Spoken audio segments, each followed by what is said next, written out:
Bismillahirrahmanirrahim. Welcome to Dr. K's Academy. My name is Engineer Rahman Khan. Let's start the lecture number 11 of Building Construction Engineering. So the outline of this lecture are we have to discuss floor and its component in detail and floor support system, and that we have to discuss ground floor and upper floor or suspended floor, and then floor finishes. Floor. So a floor is the lower horizontal surface of any space of a building which provide accommodation to its user and which include the surface finish and supporting system. So a floor is the flat and horizontal surface that people walk or stand and inside any room or part of a building. So it's not only includes the visible surface like tiles or carpet, but also the structure that hold it up like concrete, beam, or wood. So we provide these floors for two main reasons. The first one is support that hold up people, furniture, and equipments, and the second one is accommodation. So they make the space usable for living, working, or other activities. So floor may be ground floor. This is the floor that is just above the natural ground level, or it is usually the first floor you steps into from outsides. The second one is basement.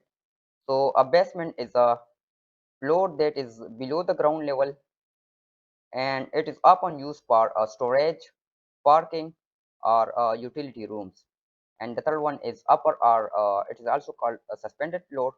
So these floors are uh, that are above the ground level, like the first floor, second floor, etc. And they are called suspended because they are held up by beams or slabs not in direct contact with the ground. Components of floor. Support system. So it is also called a subfloor, and this is the bottom part of the floor structure. It holds up the upper surface, and it needs to be strong and stiff so that it does not cracks under weight. It does not bend too much, especially for suspended or upper floors, and it does not sinks or settles, especially for ground or basement floors. Floor finish. So this is the top layer of the floor that you see and use. It's added to make the floor clean and smooth, durable, long lasting, and non-absorbent, so it does not soak water, and not slippery, safe to walk on, noiseless, so it does not make loud sounds when walk on, and good looking, aesthetically pleasing. So the support systems gives the floor strength while the floor finish makes it safe, clean, and nice to use. Ground floor. So the ground floor is the first floor of a building, and it is directly supported on the subsoil or soil underneath. So support system of a ground floor consists of compacted earth. This is the natural soil that is compacted to make it firm. So you can see in this figure that we have subdivided the foundation into components. So this is the earth which we have to compact it, and after that the compaction helps prevents the floor from settling unevenly or sinking later.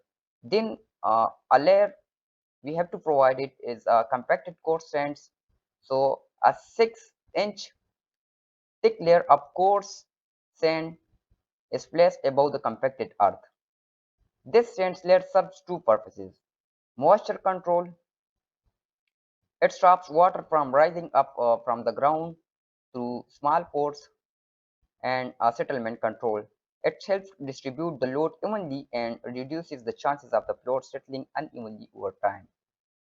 After the sand layer, a 4-inch thick layer of PCC, uh, proportion 1:4:8 is provided. This layer is called a lean concrete because it has less cement and is not very strong. So its purpose is to create a firm level base for the next layer.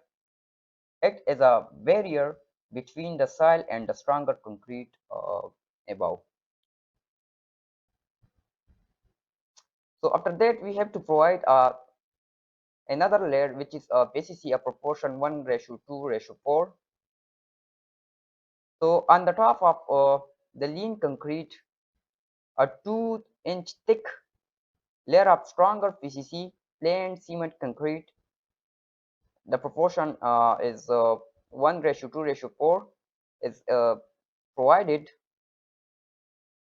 This layer much stronger than the lean concrete and can support more load, provide a smooth surface. If another floor finish is to be added later, the surface of this layer is left rough so that the next layer can stick better. If no extra finish is planned, then surface is made smooth using a steel float to get a neat and final appearance. Wooden floor. So a wooden floor is different from ground supported concrete floor. It is not placed directly on the soil. Now you will be thinking that why we not place the wooden floor directly on the subsoil. So we place the wooden floor above the subsoil because we have to protect it from uh, termite and wet rot and dry rot. So instead, it is raised above the ground level using a proper support system. So the support system for wooden floor consists of a concrete base. So it is a solid concrete layer laid on the ground, and it helps support the structures above and keep moisture away. Support wall or concrete pad. So these are low brick or concrete walls are fed built on top of the concrete base. They hold up the wooden parts above. This is wall plates. So horizontal wooden planks fixed on the support wall. They distribute the load from the joist and benders.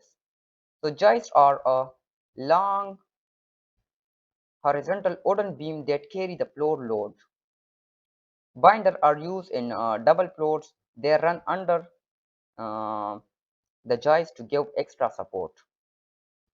The last component is boarding. So the top wooden surface fixed over the joist where you walk is known as boarding.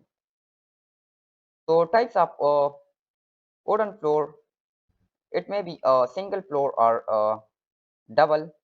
So single floor uses one layer of joist only, and it is suitable for a short span. And the double floor has two layers of joist above and binders below. It is suitable for larger spans. Mud or a muram floor.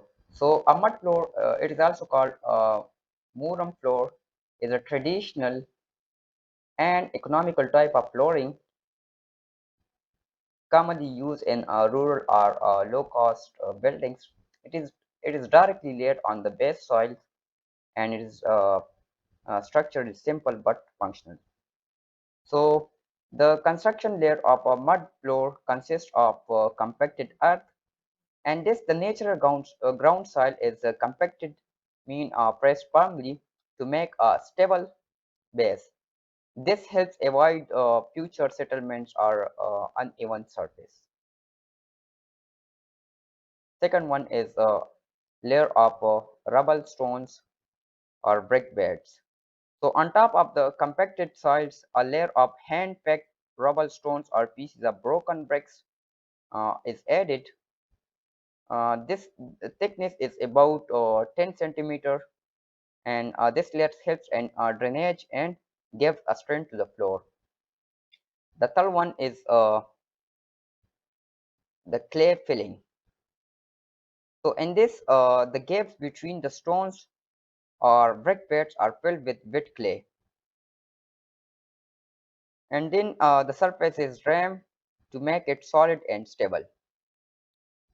Then the top layer of clay is a 15 centimeter thick layer of wet clay is spread on the top, and then it is also compacted well to create a smooth and even surface.